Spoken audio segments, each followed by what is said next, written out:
Who let this black kid into first class? Get her back to economy. Now! Sir, I'm sorry to bother you, but your son...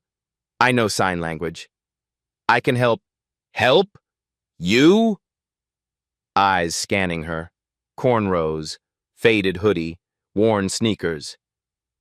I paid $300,000 for specialists. Harvard trained, the best in America, and some little black girl from the back of the plane thinks she can do better? Please, sir. He's scared. I just want to... What's your mother do? Cleans toilets, mops floors. A cruel smile. Security.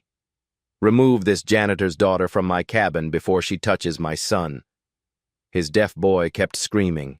30,000 feet up. A rich white father with everything.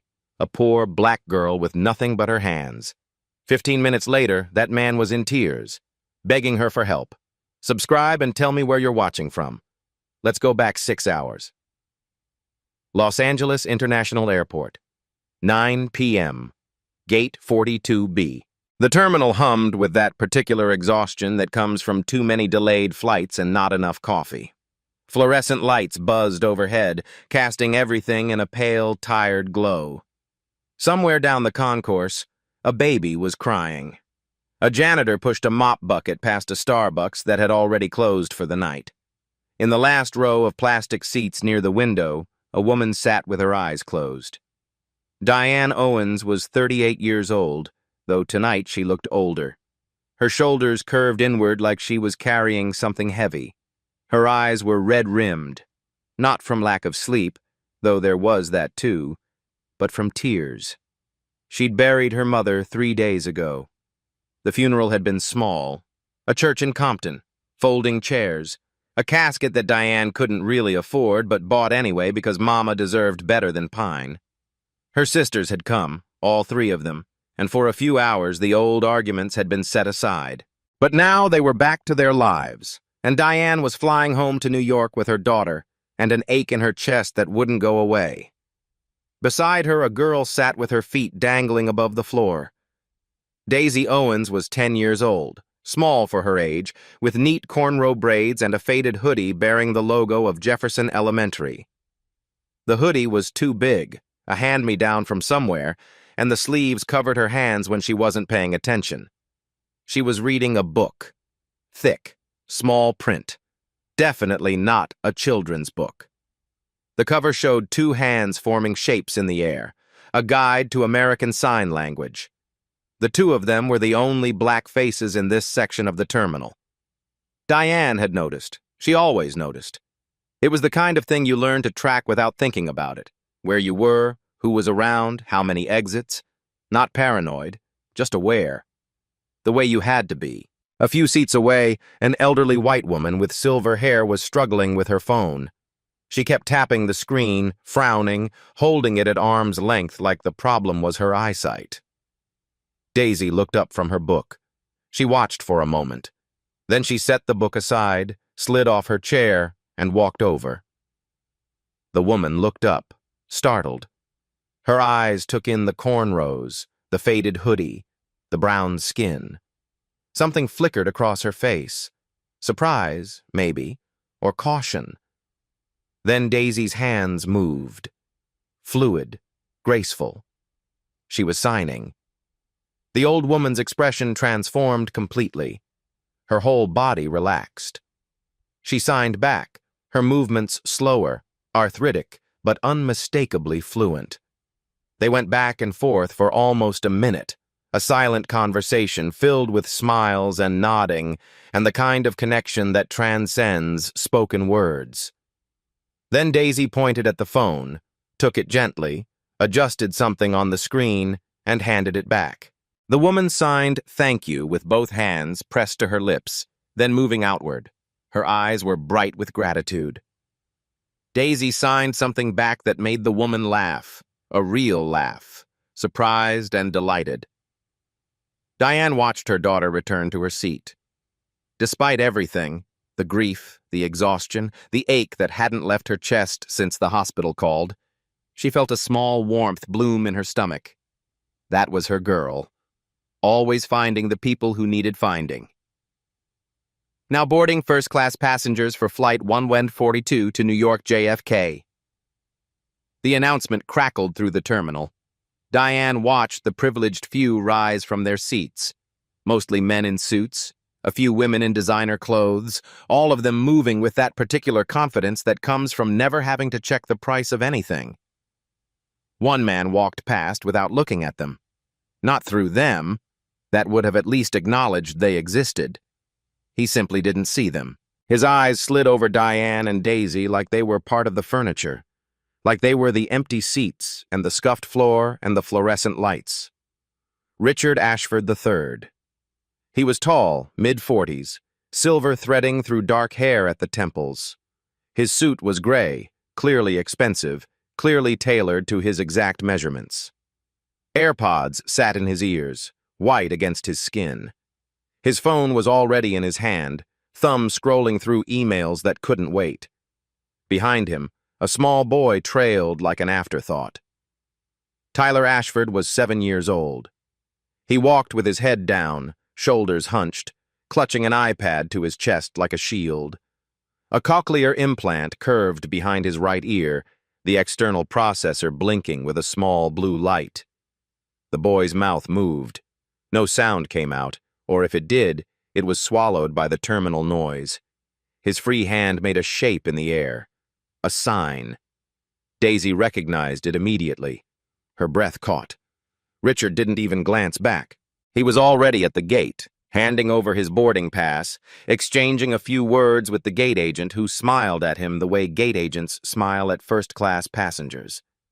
Then he stepped through to the jetway, and Tyler hurried to catch up.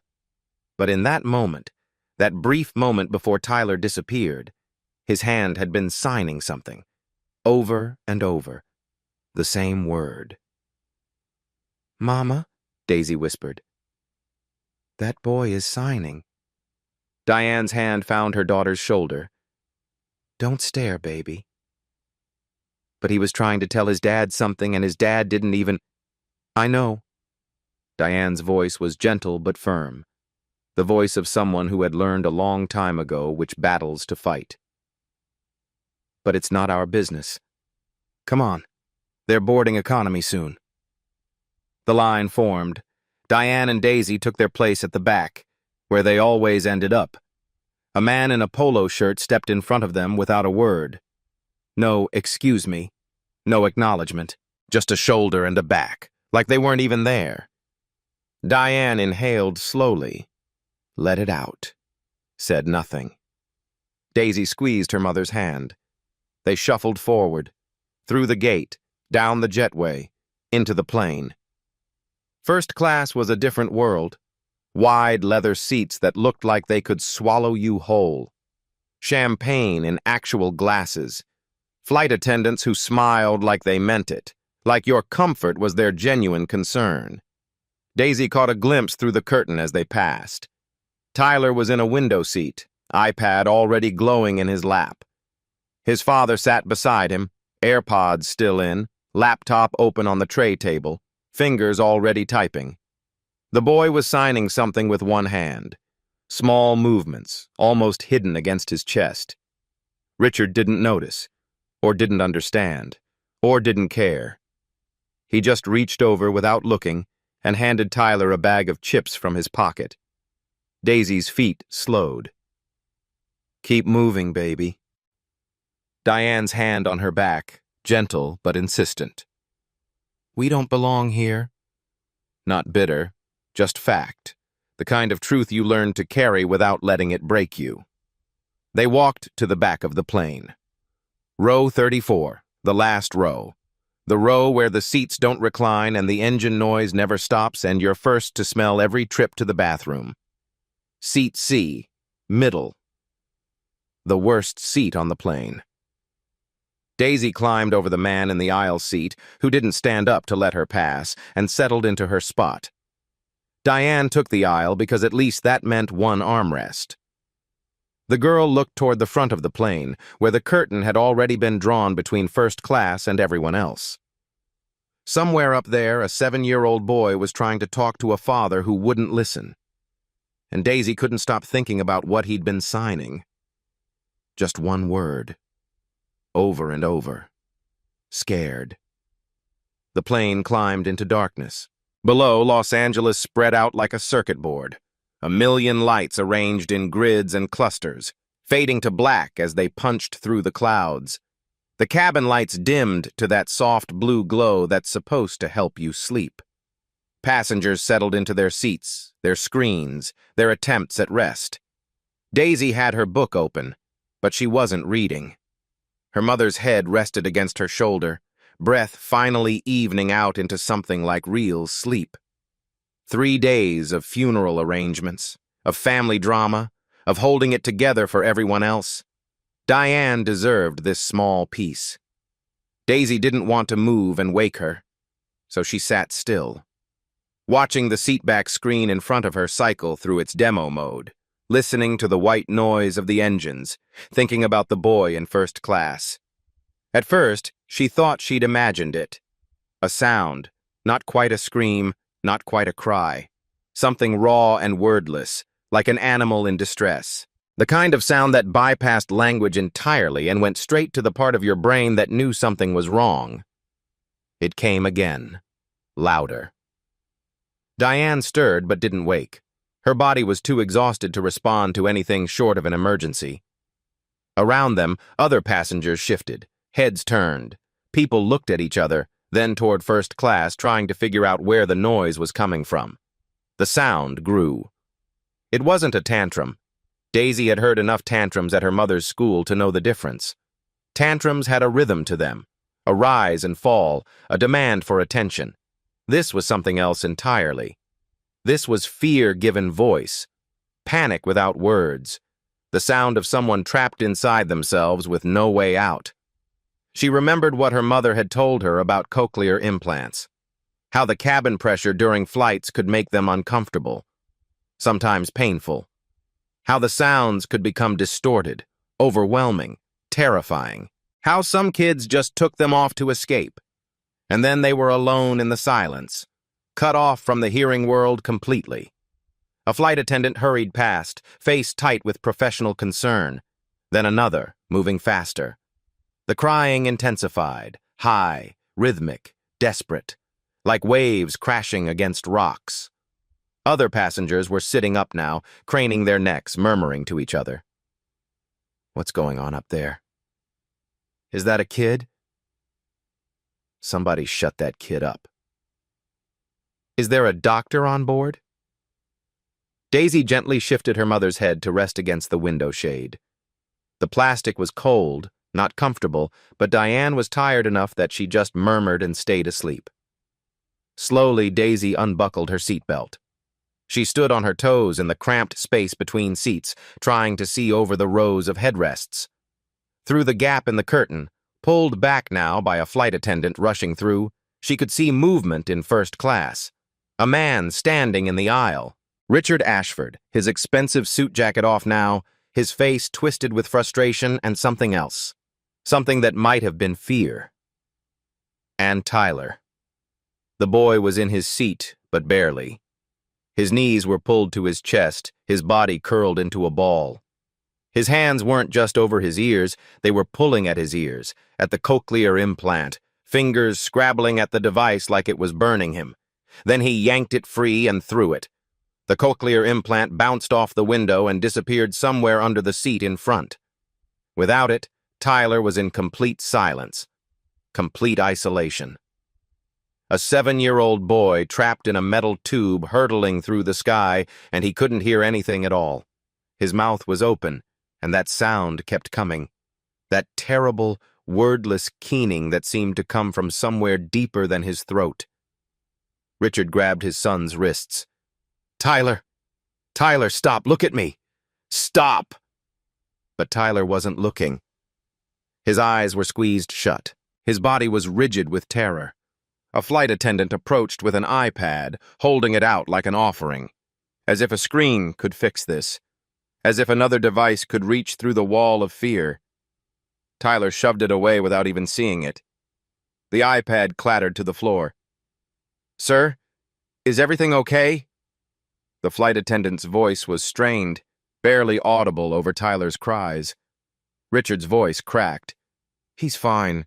He does this sometimes. Give us a minute. But a minute passed. Then another. Then another. Tyler started hitting his head against the seat. Once. Twice. Hard enough that Daisy could hear the thud from 20 rows away. His father grabbed him, tried to hold him still, and Tyler's cries turned into something that sounded almost like a howl. A wolf caught in a trap. Daisy's chest hurt. Her eyes burned. She knew that sound. She'd heard it before. From kids at her mother's school who couldn't find the words, whose fear got so big it had to come out somehow, through their bodies because their voices couldn't carry it. She knew what Tyler needed. And it wasn't an iPad. It wasn't words he couldn't hear. It wasn't hands holding him down, trapping him further. "Mama!" Daisy touched her mother's arm. "Mama, wake up!" Diane's eyes opened instantly, a mother's reflex honed by years of late-night fevers and bad dreams. "What's wrong? What is it?"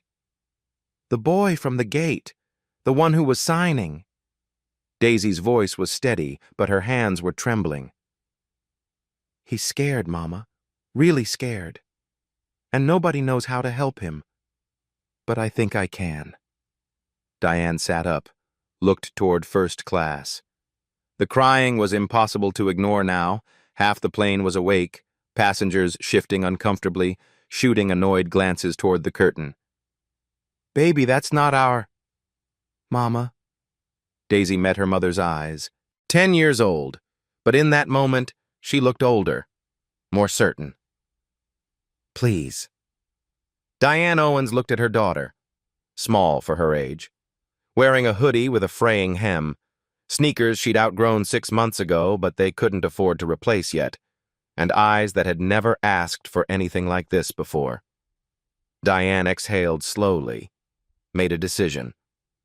"Go," she said. "I'm right behind you." Daisy was already moving. She walked up the aisle with purpose, past rows of annoyed passengers, past a man who muttered, "Finally, someone's doing something," past a woman shielding her toddler's ears from the noise. She reached the curtain that separated economy from first class, and she pushed through. The flight attendant caught her before she'd taken 3 steps. "Miss, you can't be here." The voice was polite, professional, the kind of politeness that's really a wall. The hand on Daisy's shoulder was firm, not rough, but unmovable. "I know sign language," Daisy said. She had to raise her voice to be heard over Tyler's cries, which had settled into a rhythmic sobbing now. "I think I can help him." The flight attendant, a woman in her 30s, blonde hair pulled back tight, makeup perfect even at this hour, looked at Daisy. Really looked. A 10-year-old black girl, cornrows slightly fuzzy from the long day, faded hoodie 3 sizes too big, sneakers with the soles wearing through at the toe, standing in first class like she'd wandered into a country where she didn't have a visa. The attendant's eyes flicked to Richard Ashford, asking permission without words. Richard had turned at the commotion. He was still holding Tyler's wrists, loosely now because the boy had stopped thrashing and was just crying, his body shaking with exhausted sobs. Richard looked at Daisy. His gaze started at her feet, moved up slowly, took in the shoes, the clothes, the hair, the skin. His expression didn't change, not exactly, but something shifted behind his eyes. A quick calculation, a sorting, a dismissal. He didn't ask what she knew about sign language, didn't ask where she'd learned it or how long she'd been practicing, or if she had any experience with deaf children. Didn't ask anything at all, because he'd already decided. "We're fine," he said. Not to Daisy, to the flight attendant. His eyes barely touched Daisy before moving past her. "Go back to your seat." "But sir, she says she knows—" "Make sure economy passengers stay in their section." The words hung in the air. Economy passengers. Her section. The invisible line that separated people like him from people like her. Daisy didn't move. "Sir?" she tried again, keeping her voice calm. "I grew up around deaf kids. I know what he needs. I can... You grew up around deaf kids? Richard's voice dripped with something that wasn't quite contempt. Something almost worse. Amusement. Like she'd said something funny. Where? In some community center? Some after-school program? He looked at her again, really seeing her this time, but only seeing what he wanted to see. Look, I appreciate the enthusiasm, but I've hired the best specialists in the country for Tyler, the best therapists, the best doctors. He gestured vaguely at her worn sneakers, her too big hoodie. And you're what, 10? 11? Go back to your seat, kid. Let the adults handle this. He turned back to Tyler, dismissing her as completely as if she'd vanished, as if she'd never been there at all. Tyler's cries had quieted slightly. His hands were moving now, not thrashing but signing, over and over, the same word, scared, scared, scared. Daisy understood every movement, every repetition, every desperate attempt to communicate. Sir, I said, we're fine. Sharper now. Annoyed. The voice of someone who wasn't used to being argued with. Flight attendant, would you please escort this young lady back to her... Mr. Ashford. A new voice. Irritated. A man in 3A, salt and pepper hair, tie loosened, looking like he'd been trying to sleep. For God's sake, can you just get him to stop? Some of us have meetings in the morning. I'm handling it. Are you? Because from where I'm sitting, it doesn't look like you're handling anything. I said I'm handling it. The outburst echoed through the cabin. Tyler flinched violently. His hands flew up to cover his face, even though he couldn't hear the yelling. But he could feel it. The tension, the anger, the vibrations in the air. His crying started building again, louder, more desperate. Daisy felt a hand on her shoulder. Different this time. Familiar. Her mother had followed her, just like she'd promised. Diane stepped forward, positioning herself slightly in front of Daisy. Protective, but not aggressive. Sir? Diane's voice was calm, steady. The voice of someone who had spent years navigating spaces where she wasn't wanted, dealing with people who looked at her the way Richard was looking at her now. My daughter has been around deaf children her whole life. She volunteers at my workplace, a school for the deaf.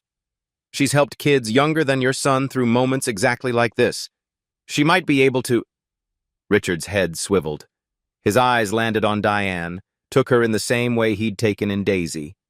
The tired clothes, the red-rimmed eyes, the brown skin. A school janitor? He almost laughed. Almost.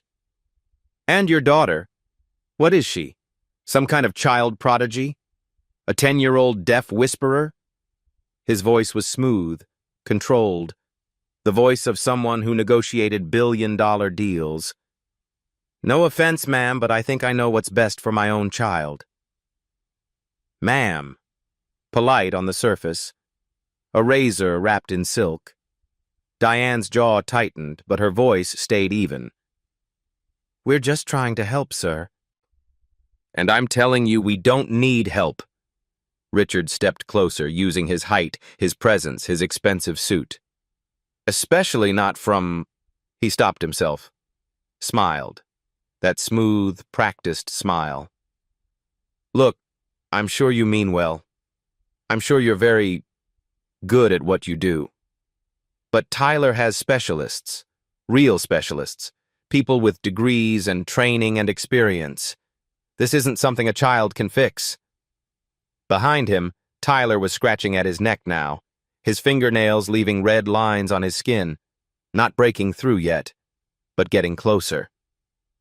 Sir, the lead flight attendant cut in, her voice tight. If the child cannot be calmed, we may need to consider an emergency landing. FAA regulations require us to... I know the regulations. Richard's control was slipping. The mask was cracking. I've read every regulation there is. Just give me a minute. But minutes had already passed. Many minutes. And Tyler was getting worse, not better. The boy's hand found his cochlear implant on the seat where it had landed after his father retrieved it. He grabbed it and threw it again, harder this time. It hit the ceiling and dropped somewhere behind the seats. Richard lunged for it. "Tyler! Don't, for God's sake!" Tyler screamed. Not a cry. A scream. Raw, primal, the sound of a child pushed past every limit he had. And then he started hitting his head against the headrest. Once, twice, 3 times. Hard. Richard grabbed him, tried to pin his arms, hold him still, but Tyler fought with the strength of pure terror, thrashing, kicking, his small body surprisingly powerful. "Stop it! Tyler, stop!" He wasn't talking to his son anymore. He was begging, and Tyler couldn't hear him anyway.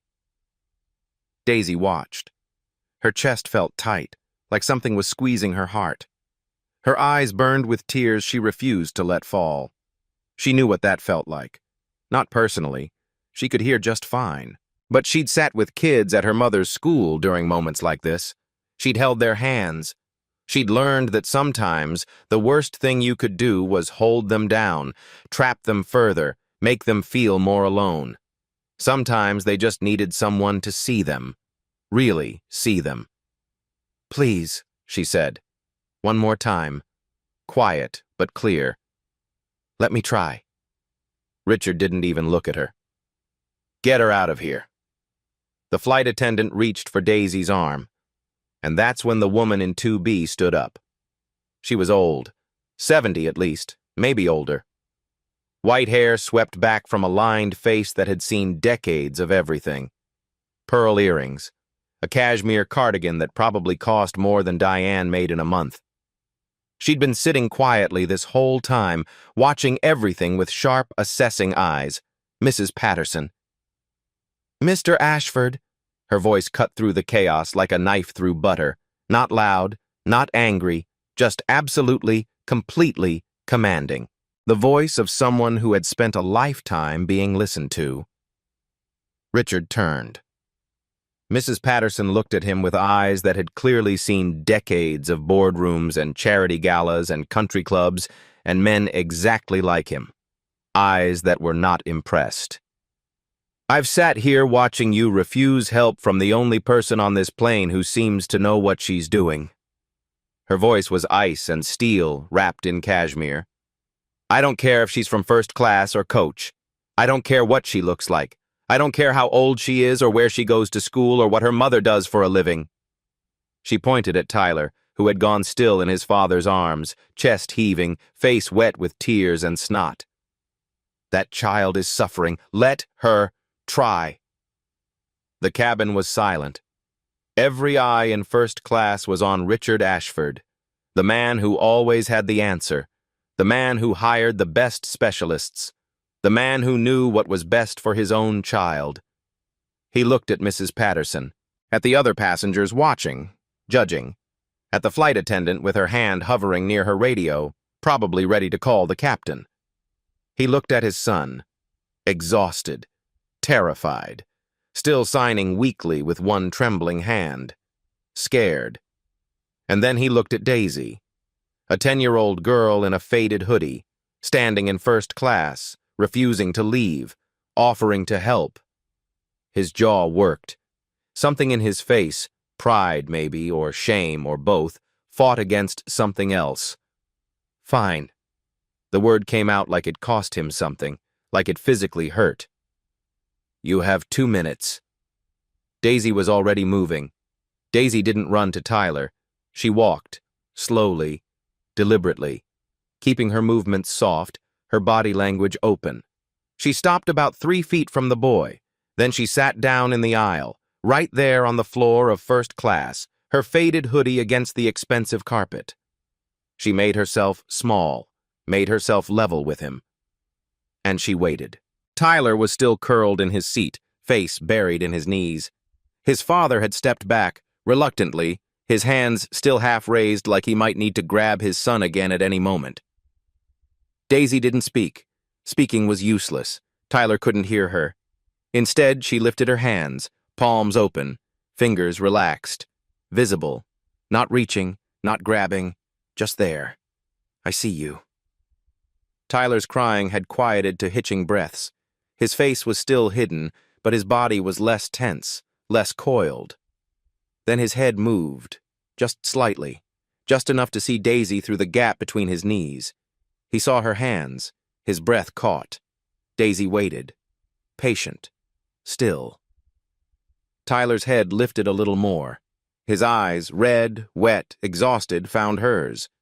She signed, slow, clear, the way you talk to someone who's drowning. Hello. Just that.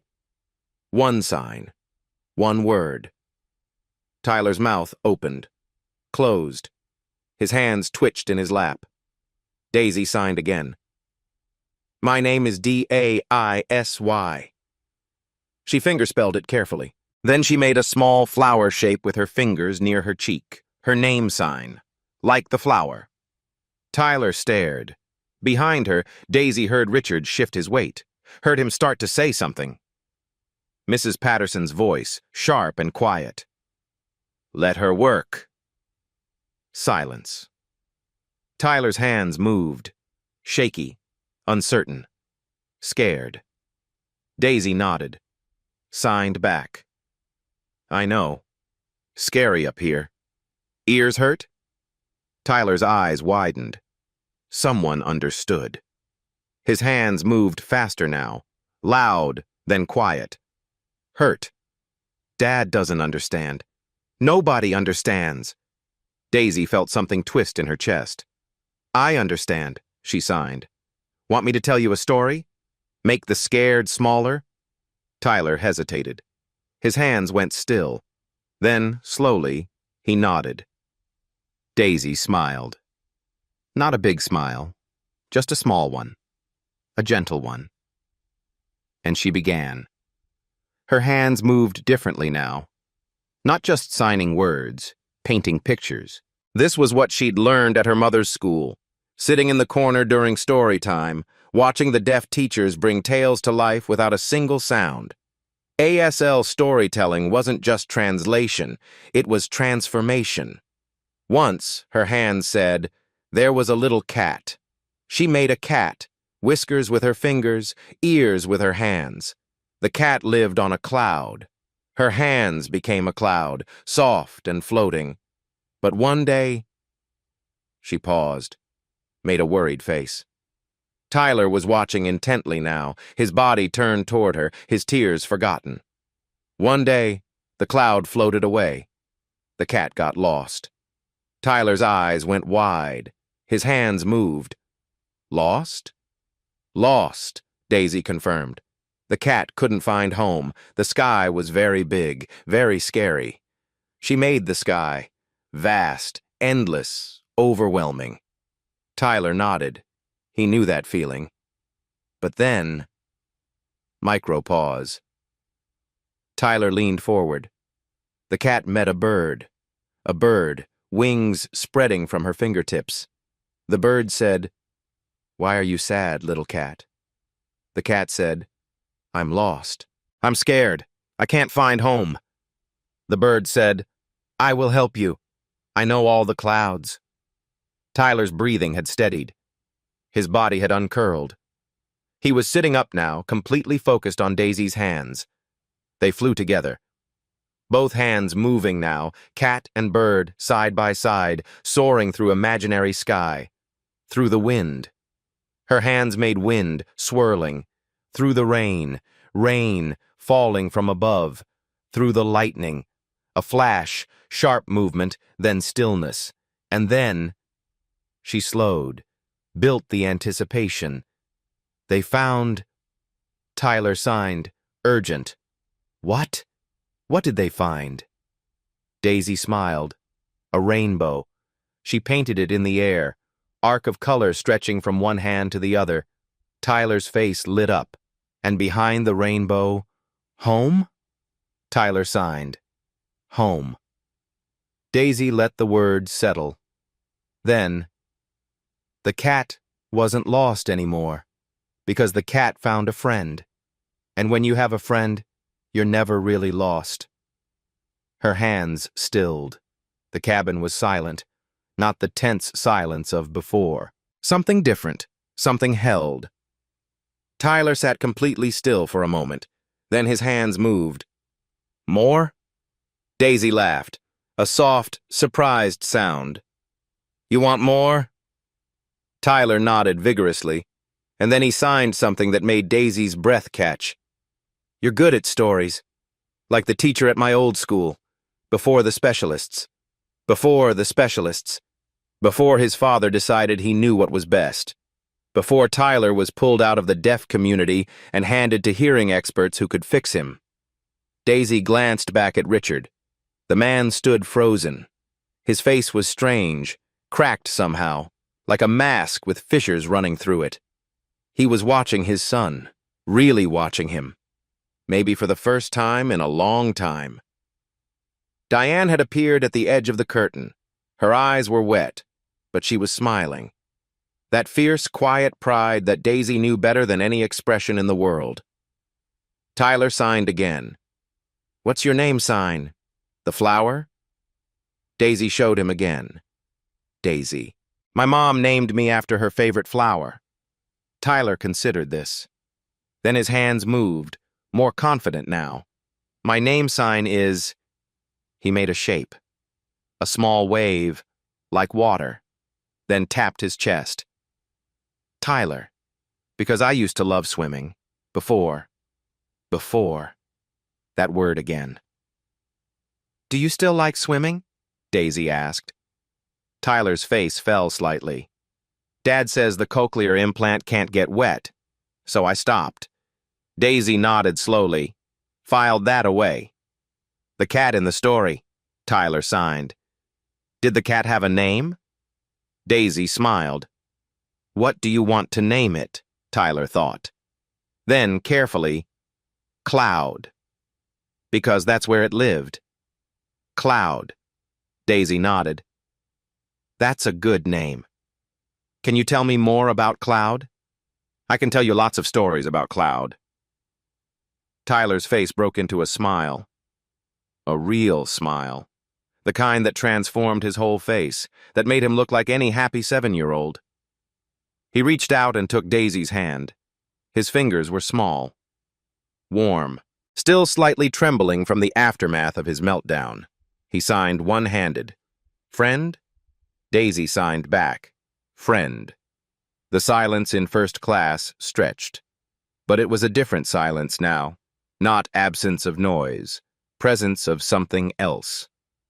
Richard Ashford III hadn't moved.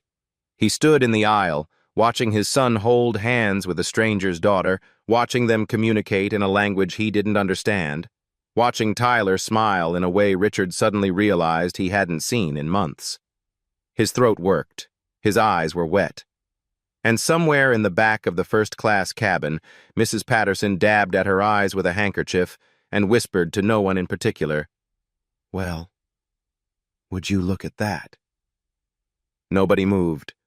The silence hung in the cabin like something physical, something you could touch. Tyler had shifted to sit on the floor beside Daisy, still holding her hand, signing questions about Cloud the cat. Did Cloud have siblings? Did Cloud like fish?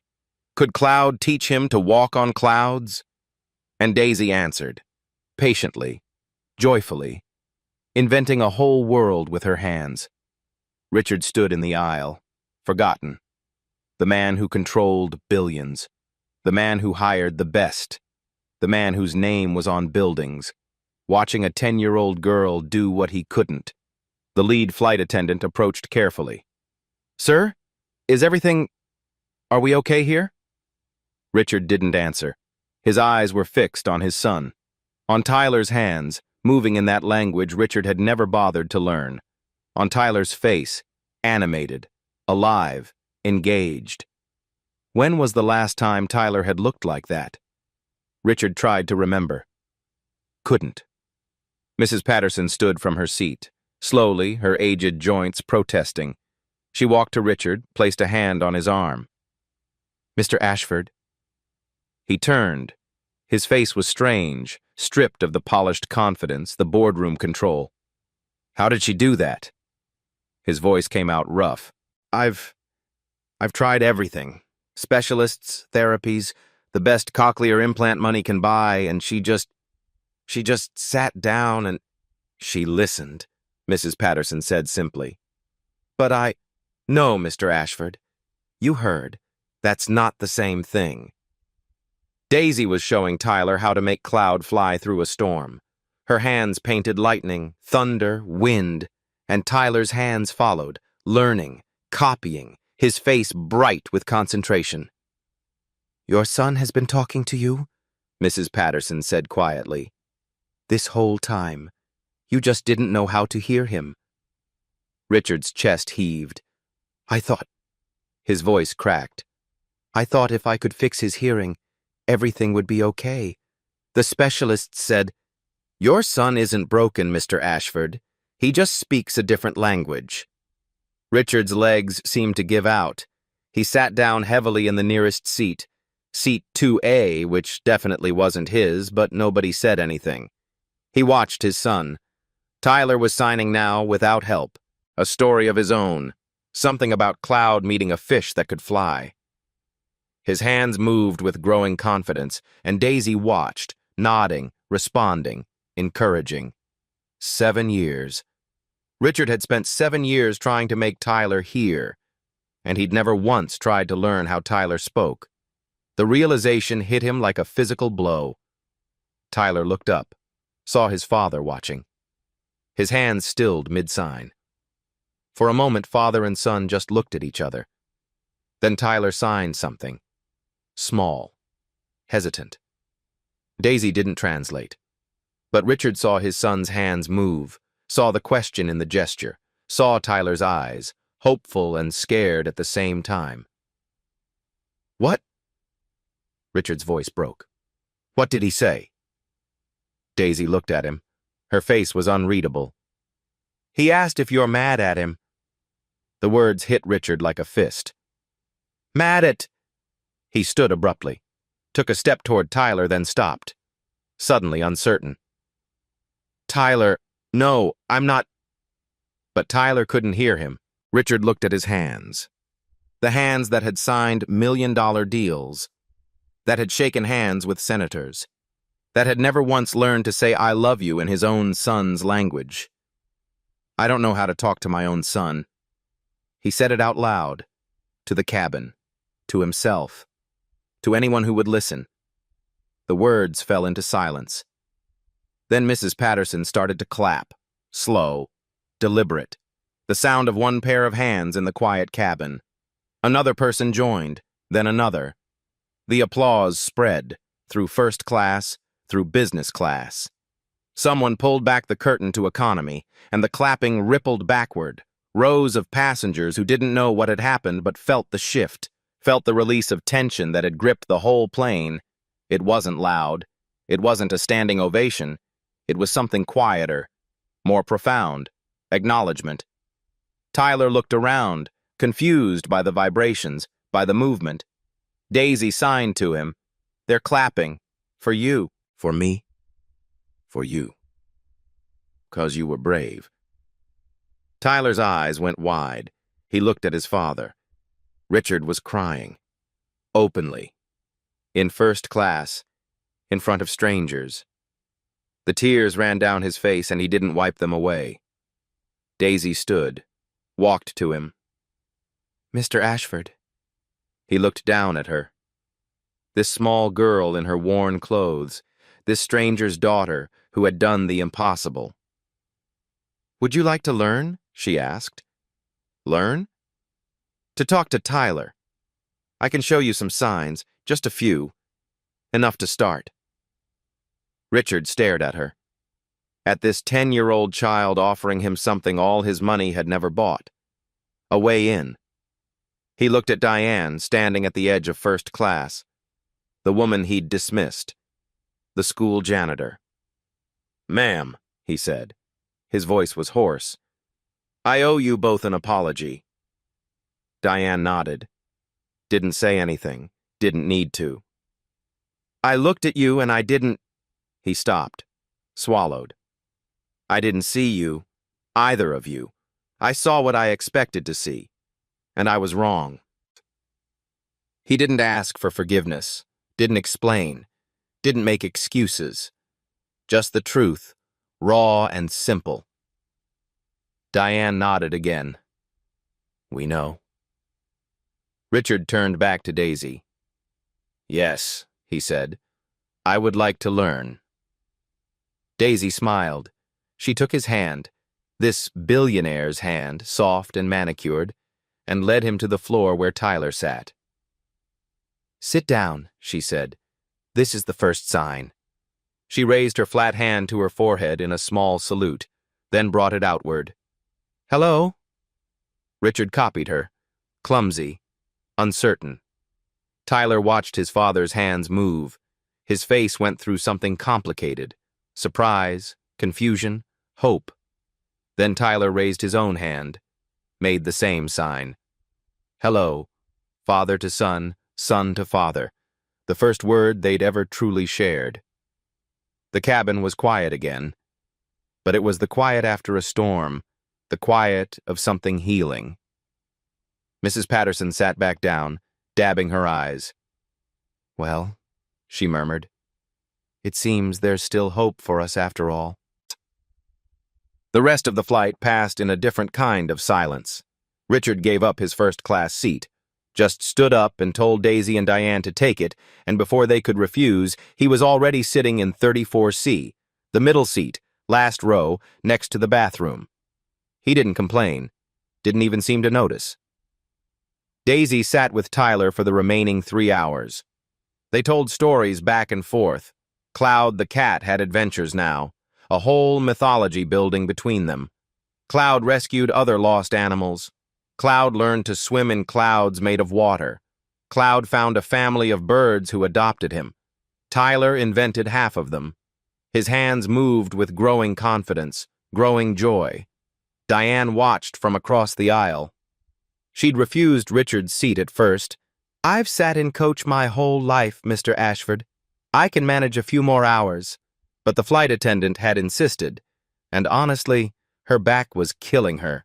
So she sat in first-class leather, sipping orange juice that actually tasted like oranges, and watched her daughter change a life. Richard appeared during the last hour.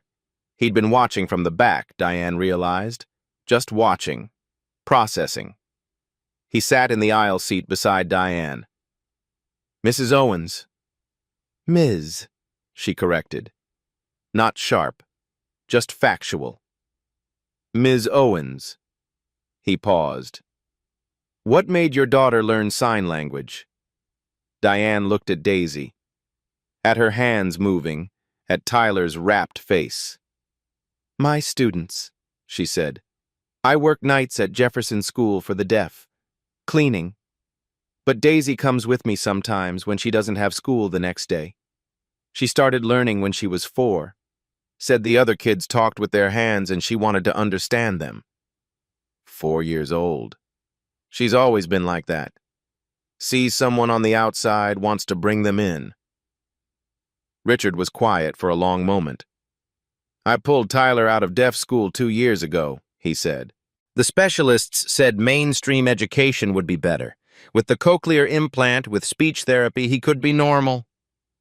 The word hung in the air. Normal. I thought I was helping him, Richard continued. I thought I was giving him the best chance. But he started having meltdowns. Wouldn't look at me. The specialists said it was an adjustment period. He laughed, bitter. 2 years of adjustment. Diane didn't respond, didn't feel the need to fill the silence with comfort. He had friends at that school, Richard said. Other deaf kids. A teacher who used sign language for everything. He used to come home and tell me about it, his hands moving so fast I couldn't follow. His voice cracked. I used to ask him to slow down, to use his words, his spoken words. He wiped his face. I stopped him from talking, he said. I thought I was teaching him to communicate, and instead I just stopped him from talking. Diane let him sit with that. It's not too late, she said finally. Richard looked at her. Tyler's 7, she said. He's got his whole life, and he just spent 3 hours telling stories with a girl he met on an airplane. He hasn't forgotten how to talk, Mr. Ashford. He's just been waiting for someone to listen. Richard's jaw worked. He nodded. Ms. Owens, what you do at the school? I clean. You raised that girl. He gestured toward Daisy. That's not cleaning. That's something else entirely. Diane didn't know what to say to that, so she just nodded. The captain's voice crackled overhead, beginning descent into JFK. Flight attendants, prepare for arrival. Daisy looked up, signed something to Tyler. He nodded, then signed back rapidly. What's he saying? Richard asked. Diane smiled slightly. I think he's asking if he'll see her again. Richard watched his son's face, the hope there, the fear. He made a decision. Ms. Owens, when we land, could I have a word with you? Both of you? Diane looked at him, measured him. We'll see, she said. JFK Terminal, 6 a.m. Gray light through dirty windows. The passengers filed off the plane in that shuffling, exhausted way of overnight flights. But something was different. People kept looking back, smiling at the small girl with cornrows walking beside a boy who was signing rapidly at his father. Richard Ashford was trying. His signs were wrong, hilariously wrong sometimes. Tyler kept correcting him, patient the way children are when adults finally try to learn. Daisy walked beside them, offering pointers. No, Mr. Ashford, that sign means toilet. You want, dear God. It's okay. Tyler thinks it's funny. Tyler was, in fact, laughing.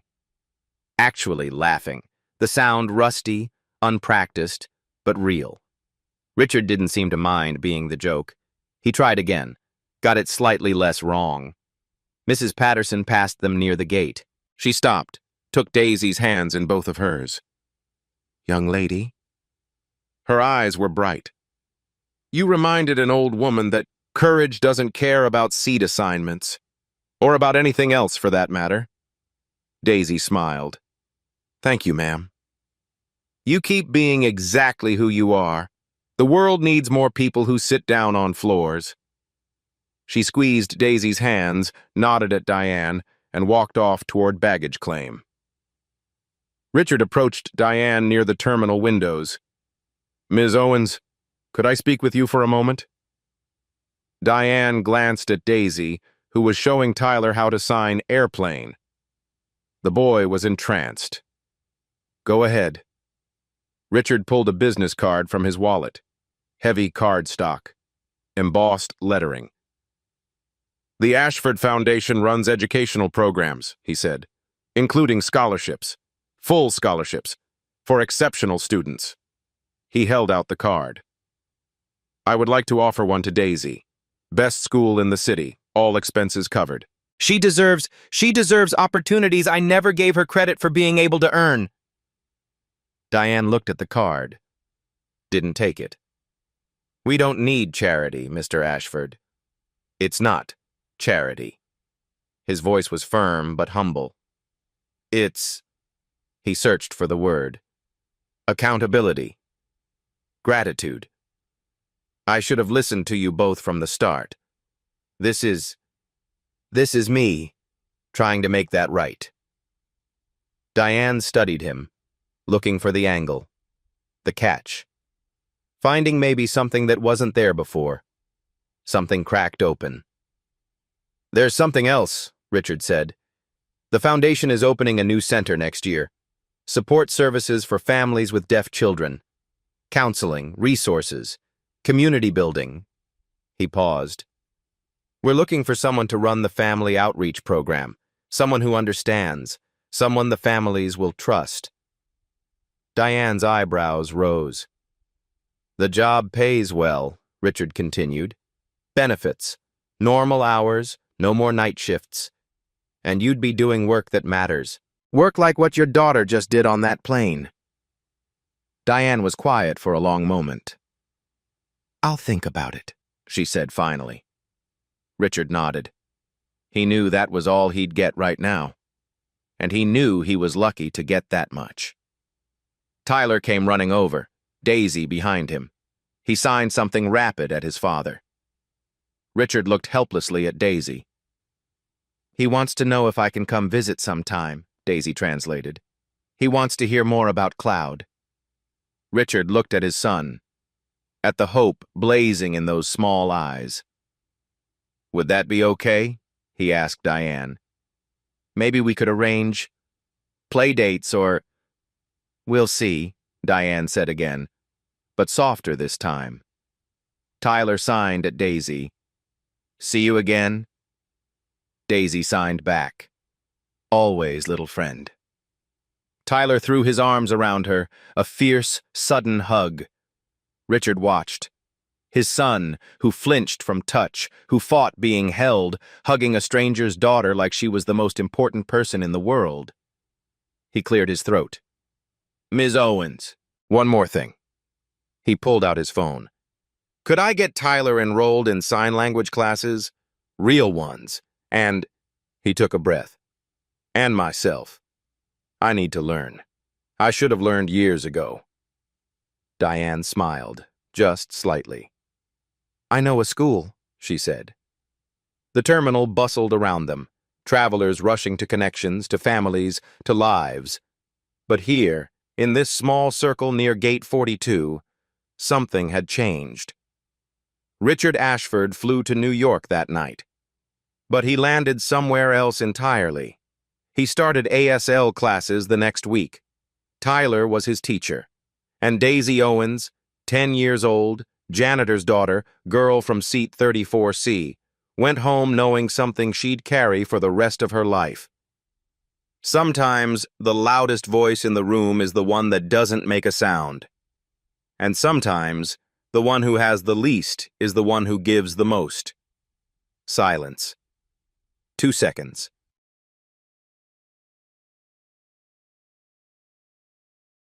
This story shouldn't be the exception. It should be the last time it ever happens. At Beat Stories, we turn one moment of injustice into a call for change. Subscribe to help make that call louder and longer lasting.